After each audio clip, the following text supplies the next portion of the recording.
প্ৰধানমন্ত্ৰী গ্ৰাম সড়ক যোজনা এবাৰ গোটেই অসমত আৰু 10,000 কিলোমিটাৰ নিউলি মানে কনষ্ট্ৰাক্ট হ'ব 5,000 above ৰেভিনিউ ভিলেজ মানে যাতে মেইন ষ্ট্ৰীমত ষ্টেট হাইৱে অৰ মানে ন্যাশনাল হাইৱে মেইন ষ্ট্ৰীমৰ লগত সংযুক্ত হয় তাৰ কাৰণে এইবাৰ আমাৰ মাননীয় প্ৰধানমন্ত্ৰী নৰেন্দ্ৰ ভাই মোদীজীৰ নেতৃত্বত আৰু বিশেষকৈ আমাৰ মাননীয় মুখ্যমন্ত্ৰী ডক্টৰ হিমন্ত বিশ্ব শৰ্মা মহোদয়ৰ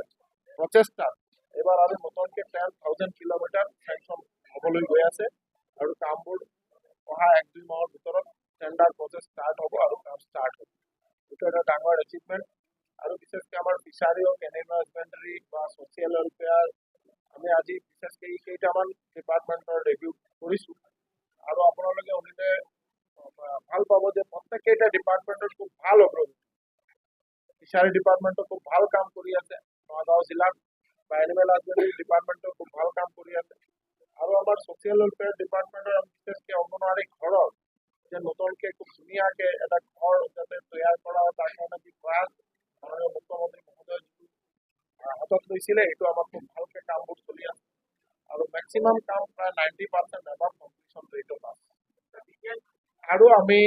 আজি আৰু এটা আমাৰ যে অহা 29 আগষ্ট আমাৰ সৰ্বভাৰতীয় গৃহমন্ত্ৰী মাননীয় অমিত শ্বাহজী অসমলৈ আহিব আৰু বিশেষকৈ এটা আমাৰ পঞ্চায়ত সন্মিলন খানাপাৰাত অনুষ্ঠিত হ'ব 29 আগষ্ট 10টা বজাত খানাপাৰাত অনুষ্ঠিত হ'ব। তাৰ কাৰণে আমি এটা ৰিভিউ মিটিং আমি এটা প্ৰস্তুতি লৈছোঁ কাৰণ আপোনালোকে সকলোৱে জানে এইবাৰ ভাৰতীয় জনতা পাৰ্টিৰ মিত্ৰজোঁটৰ প্ৰত্যেককেইটা জিলাতেই পঞ্চায়তত জয় জয়কাৰ হৈছে আৰু প্ৰত্যেকজনেই আমাৰ যদি কোনোবা চিম্বল নাথাকিলেও আমাৰ ভাৰতীয় জনতা পাৰ্টিৰ হওক বা এজিপিৰ হওক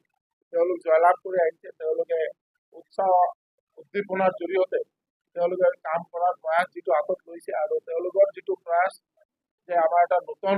যাতে দিগন্তৰ পঞ্চায়ত যাতে আমি অসমত যাতে ৰান কৰিব পাৰোঁ খুব ভালকৈ যাতে পঞ্চায়তটো ৰান কৰে তাৰ কাৰণে মাননীয় গৃহমন্ত্ৰী অমিত শ্বাহ ডাঙৰীয়া আহিব আৰু ইয়াত সম্বোধন কৰিব নিউলি ইলেক্টেড অল পঞ্চায়ত প্ৰতিনিধি তাৰ কাৰণে আমি এটা মানে প্ৰস্তুতি কেনেকুৱা আমাৰ পঞ্চায়ত প্ৰতিনিধিবোৰ যাব ইয়াৰ পৰা এই সন্মিলনত তাৰ কাৰণে প্ৰস্তুতি হাতত অসমত য'ত য'ত প্ৰয়োজন তাতে চলি আছে আৰু আমাৰ মাননীয় মুখ্যমন্ত্ৰী ডক্টৰ হিমন্ত বিশ্ব শৰ্মা মহোদয়ে যাতে অহা 100 ইয়াৰ অসমৰ ৰাইজ যাতে সুৰক্ষিত থাকে তাৰ কাৰণে ব্যৱস্থা কৰে আৰু অবৈধ কোনোবা মানুহে যদি মাটি দখল কৰে এইটোতো উচ্ছেদ হ'বই তাতে কোনো কুৱেশ্যন হ'ব য'ত য'ত আছে এইটো অলৰেডি ছাৰ্ভে চলি আছে তাৰপিছত এইটো কেইটামান এৰিয়াত নটিচ দিয়া হৈছে ৰহাতো দিয়া হৈছে বহৰমপুৰো দিয়া হৈছে নগাঁও বটদ্ৰৱাতো দিয়া হৈছে প্ৰত্যেককেইটা এলেকাত দিয়া হৈছে আৰু খুব সোনকালে এইটো ঠিক আছে।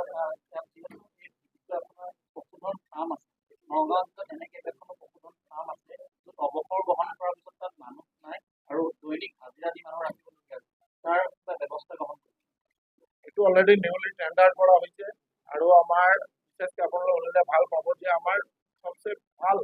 যিটো এনিমেল হাজবেণ্ডাৰী ভেটেনাৰী ডিপাৰ্টমেণ্টৰ নিউলি BFA 443 BFA এপইণ্টমেণ্ট আৰু ফাৰ্ম যিটো আমাৰ ইয়াতে ফাৰ্মৰ কাৰণে আমাৰ নতুনকৈ টেণ্ডাৰ কৰা হ'ব টেণ্ডাৰ কৰি আকৌ নিযুক্তি দিয়া হ'ব ঠিক আছে থেংক ইউ।